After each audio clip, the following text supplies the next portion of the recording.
नमस्ते। Good trigger पे आपका स्वागत है। आज हम बैंक निफ्टी का देखेंगे और निफ्टी का एनालिसिस देखेंगे कि अगले हफ्ते हम कैसे ट्रेड कर सकते हैं। पहले मैं आपको डिस्क्लेमर दूँ, ये मेरा कोई बाय या सेल का रिकमेंडेशन नहीं है। मैं सिर्फ और सिर्फ आप अच्छे से चार्ट एनालाइज करना सीख जाए और आपके लॉसेस कम हो, आप ज़्यादा से ज़्यादा प्रॉफिट कमाए, यही मेरा मोटिव है वीडियो बनाने का। तो हम देखेंगे कि वीकली में RSI जो है 48 चल रहा है, मतलब ये डाउन चल रहा है। ये ट्रेंड लाइन काफ़ी पुरानी चलती हुई आ रही है RSI के ऊपर की, और ये वीकली में हम देख रहे हैं कि बैंक निफ्टी में भी ट्रेंड लाइन अभी भी अप ट्रेंड वाला जो है लॉन्ग टर्म वो इंटैक्ट है, अपना रखा हुआ बैंक निफ्टी ने भी रखा हुआ है और बैंक निफ्टी ने भी रखा हुआ है। तो ये जो कैंडल आई थी, ये आई थी जून की, मतलब कि मई महीने में जो रिजल्ट आया था,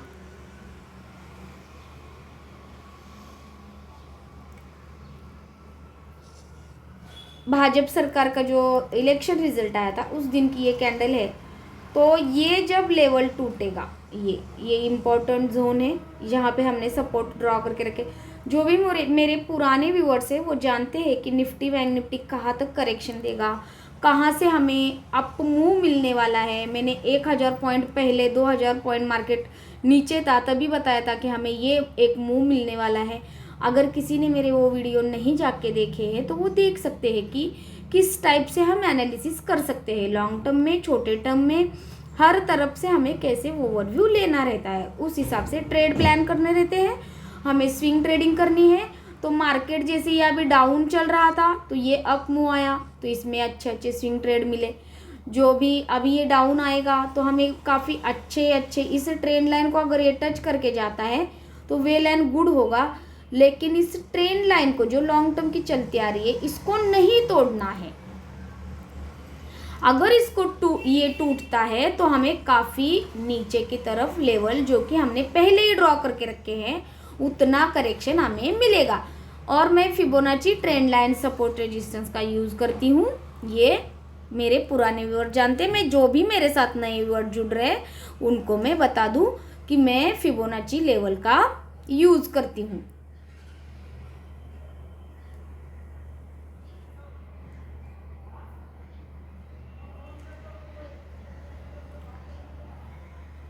ये देखिए, ये जो लेवल है इसका, इसने ब्रेक अगर किया तो हमें यहाँ तक के लेवल मिल सकते हैं। फिबोनाची रिट्रेसमेंट का है ये 236 और 382। अगर हम वीकली में देखें तो 46,000 तक का 46,000 तक का ये 49 से 46,000 तक का ये करेक्शन का पैटर्न है। ये आपको इतना बड़ा क्यों दिख रहा है? क्योंकि हम वीकली एनालिसिस कर रहे हैं, इसीलिए ये इतना बड़ा आपको दिख रहा है रेंज। ये रेंज बड़ा दिख रहा है, इसीलिए मैं बोलती हूँ कि ये जो है ना ये नहीं तोड़ना चाहिए। इसने 236 का लेवल जो है नीचे नहीं तोड़ना चाहिए वीकली में। तो हमें बड़ा करेक्शन देखने को मिलेगा यहाँ तक। ये कहाँ तक है? 40,000 तक है। तो कब मिलेगा ये? कल के कल मिलेगा क्या? नहीं, मैं आपको डरा रही हूँ क्या? नहीं, हम सिर्फ और सिर्फ प्रोबेबिलिटी बता रहे हैं कि ये लेवल इम्पोर्टेंट लेवल टूटने पे हमें इम्पोर्टेंट काफ़ी बढ़िया करेक्शन मिल जाएगा। लेकिन अभी तक तो यहाँ पे ट्रेंड लाइन हमारी अभी तो इंटैक्ट है। तो आगे जाके मार्केट को जैसा जैसा करना रहता है मार्केट करेगा, हमें बस उसमें से मार्केट के साथ चल के प्रॉफिट अर्न करना है। अगर हमारी मार्केट में पोजीशन है लॉन्ग टर्म की तो उसमें हमें स्ट्रिक्ट स्टॉप लॉस लगाना है और अपनी प्रॉफिट को लॉक करना है। अगर मैं बहुत बड़ा लॉन्ग टर्म की निवेशक हूँ या बहुत बड़ा निवेशक हूँ तो मुझे गिरावट में अपॉर्चुनिटीज ढूंढनी है। तो कल कैसे मैं ट्रेड करूँगी? लेकिन ये तो रहा वीकली, तो हम इस वीकली को डिलीट करते हैं फिबोनाची को, और डाउन ट्रेंड वाली फिबोनाची हम लगाएंगे। तो इसके लिए हमें 75 मिनट में जाना पड़ेगा। ये देखिए, किसको किसको पता है मार्केट यहाँ से अप ट्रेंड देगा, ये मैंने बोला था एग्जैक्टली, और यहाँ तक आना चाहिए मार्केट ने।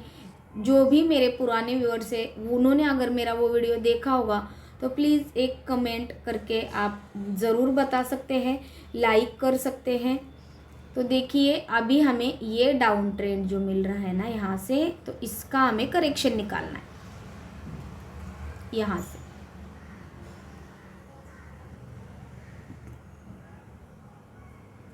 अब हमें मंडे को या अगले हफ्ते जब तक 51,811 का ये जो लेवल है ये ऊपर की तरफ ब्रेक होके रिटेस्ट करके नहीं जाता, तब तक हमें ऊपर के टारगेट्स नहीं मिलेंगे, है ना।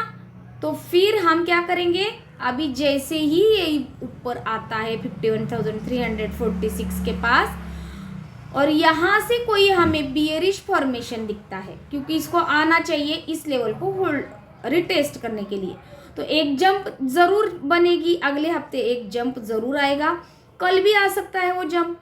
आने के बाद फिर ये जो लॉन्ग टर्म में हमने वीकली ट्रेंड लाइन निकाली है, इसको ये एक बार यहाँ तक के हमें टारगेट्स मिल सकते हैं। तो जो भी मैं पोजीशन यहाँ पे शॉर्ट करूँगी वो मैं यहाँ पे एग्जिट करूँगी। क्यों? क्योंकि यहाँ पे सपोर्ट भी है, यहाँ पे ट्रेंड लाइन का सपोर्ट भी है। मैं कोई भी पोजीशन लेती हूँ तो वो एक बार मैं एग्जिट करती हूँ, सपोर्ट या रेजिस्टेंस दिखता है उसके पहले ही। उससे क्या होता है कि मैं प्रॉफिट में भी निकलती हूँ और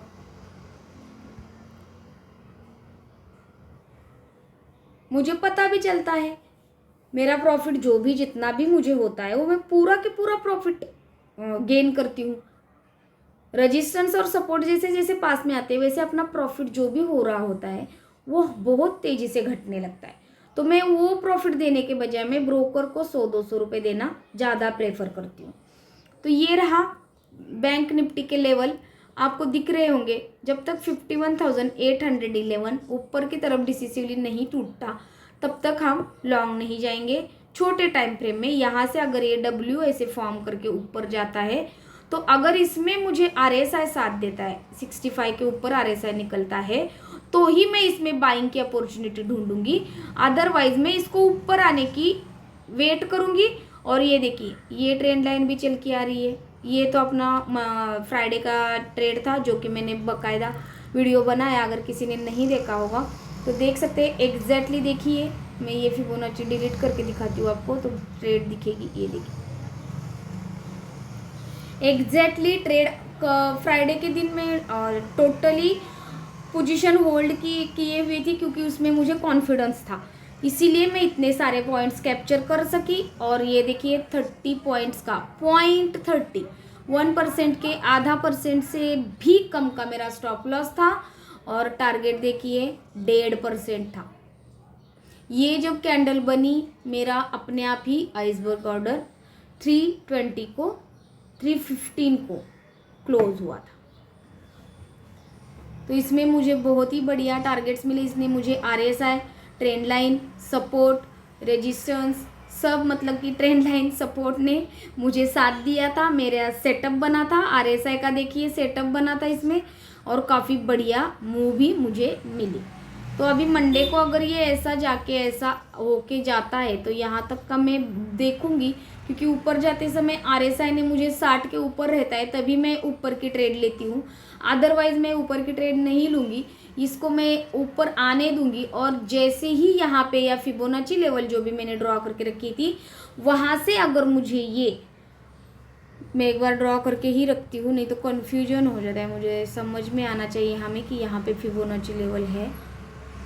ये देखिए इसके अंदर भी अगर जाता है फेक ब्रेकआउट देके, जैसे यहाँ दिया था वैसे अगर देके यहाँ से कोई मुझे बेयरिश फॉर्मेशन दिखता है और RSI उसमें मुझे 30 के नीचे जाते हुए तेजी से दिखता है तो मैं ये ट्रेड ज़रूर लूँगी। ये ट्रेड कंफर्म होगी और मुझे मेरा इसमें ये स्टॉप लॉस रहेगा, जो भी यहाँ पे पैटर्न वो फॉर्म करेगा उसका या जितनी भी कैंडल बनाएगा उसका, अगर रिस्क रिवॉर्ड फेवरेबल है तो ही मैं ट्रेड करूँगी।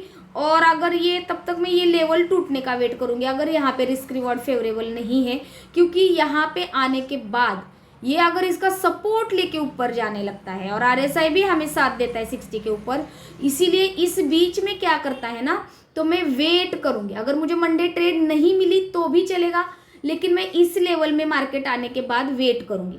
या इस लेवल के पास अगर आता है 337 के पास और यहाँ पे कोई बेयरिश फॉर्मेशन करता है, क्योंकि ये ट्रेंड लाइन चल के आ रही है, तो मैं यहाँ पे ज़रूर शॉर्ट करूँगी और ये इस ट्रेंड लाइन तक का मेरा टारगेट रहेगा। तो ये रहे बैंक निफ्टी के ट्रेड, आपको समझ में आए होंगे। अगर ये गैप अप ओपन होता है इस बीच में कहीं, तो भी मैं वेट करूंगी। और RSI अगर मुझे दिखता है कि कमजोर हो रहा है और यहाँ पे कोई अगर गैप अप ओपन होने पे ऐसे पैटर्न फॉर्म करता है, जैसे कि यहाँ किया, जैसे कि यहाँ किया, आपको ट्रेड एक खुली आंखों से दिख ही रही होंगी एग्जैक्टली कैसे मिलती है ट्रेंड लाइन सपोर्ट रेजिस्टेंस से। और उसमें इंडिया वीक्स भी काफ़ी बढ़िया साथ दे रहा था दिन भर फ्राइडे को, तो इंडिया वीक्स लगातार बढ़ ही रहा था, इसीलिए हमें इतनी बढ़िया मूव मिली। तो देखेंगे कि इसमें भी वैसे साथ देता है। तो गैप अप होने के बाद अगर साइडवेज चला जाता है मंडे को, तो मैं साइडवेज की निशानी मैंने बताई है 40 और 50 RSI। तो वैसे ही देखेंगे अभी निफ्टी में। ये देखिए निफ्टी की ट्रेड एग्जैक्टली मेरी वर्क कर चुकी है निफ्टी में। तो हमें इसको डिलीट करते हैं। और निफ्टी में मैंने यहाँ पे ट्रेड ली थी एक्चुअली, ये यहाँ पे मैंने ट्रेड नहीं ली थी, निफ्टी में मेरा लेट ट्रेड हुआ था। ये यहाँ पे एक बार एग्जिट किया था और फिर यहाँ पे वापस मैंने 3 बजे ट्रेड ली थी, और ये खाली और खाली 4 मिनट में मैंने ये मूव कैप्चर किया हुआ है।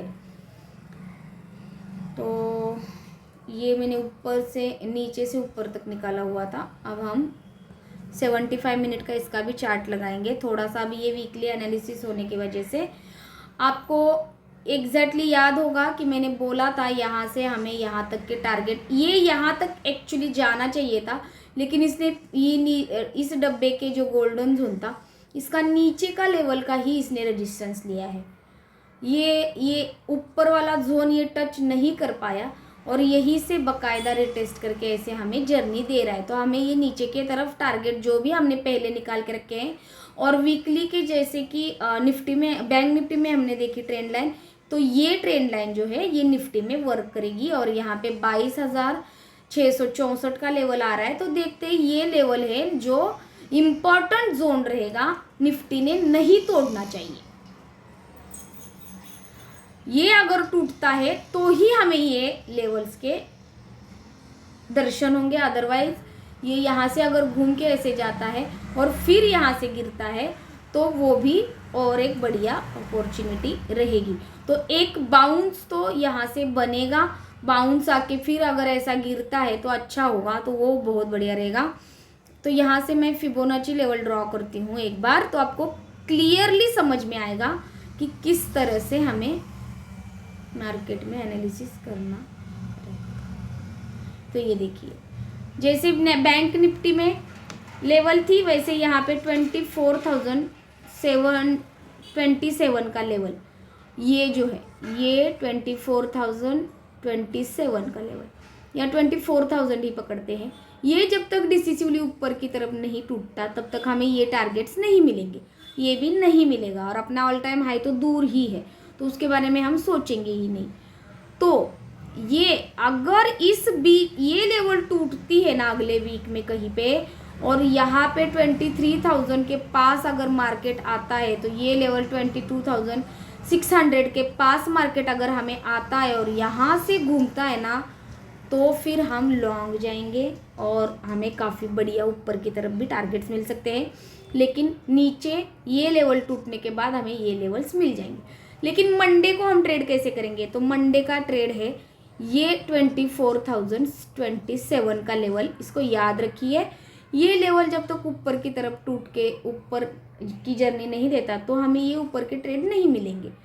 अब ये अगर यहाँ पे कहीं आके ऐसे 23,836 या 24,000 के बीच में से कहीं ऊपर आके गैप अप होके या धीरे धीरे चल के भी ऊपर आता है, तो फिर यहाँ से अगर कोई बियरिश फॉर्मेशन अगर मिलता है इसके बीच में, तो मैं ज़रूर शॉर्ट करूँगी।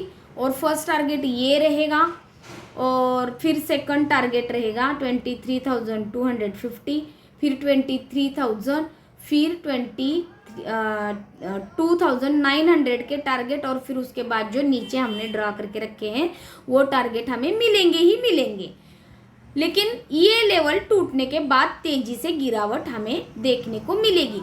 अगर ये यहाँ से इस लेवल को रिटेस्ट करने जाता है और जाते समय अगर 65 के ऊपर RSI ट्रेड करता है, तो मैं ज़रूर ये अप जर्नी जो यहाँ पे कोई अगर डब्ल्यू पैटर्न फॉर्म करता है ये ऐसे करके भी जाता है यहाँ से, तो फिर मुझे ये 60 के ऊपर RSI अगर मिलता है डेली में मंडे ट्यूसडे कभी भी, तो मैं यहाँ पे ज़रूर ये यहाँ पे 24,000 तक की रैली के लिए इसको बाय करूँगी। लेकिन इसमें मुझे RSI ने साथ देना चाहिए।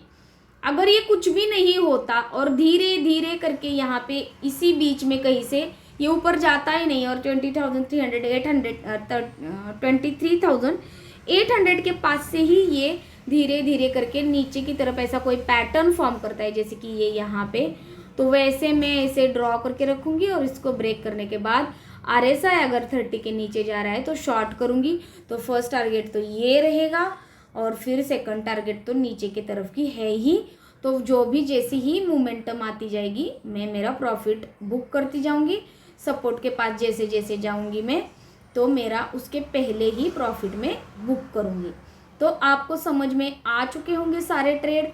अगर ये गैप अप होता है बहुत बड़ा और गैप डाउन होता है बहुत बड़ा, तो हमें वेट एंड वॉच करना है। कोई पैटर्न फॉर्म होगा वहाँ पे, तो उस वक्त मैं ट्रेड नहीं करती हूँ। आपको सारे ट्रेड समझ में आ चुके होंगे कि चार्ट कैसे रीडिंग करना है, क्या करना है। अगर ये मेरा प्रयास आपको अच्छा लगता है और यही अगर आप एनालिसिस फिन निफ्टी में भी खुद से करेंगे तो आप खुद से भी सीख जाएंगे। तो मेरे चैनल को सब्सक्राइब कीजिए, डेली अपडेट्स आप तक पहुंच जाएंगे। Thank you.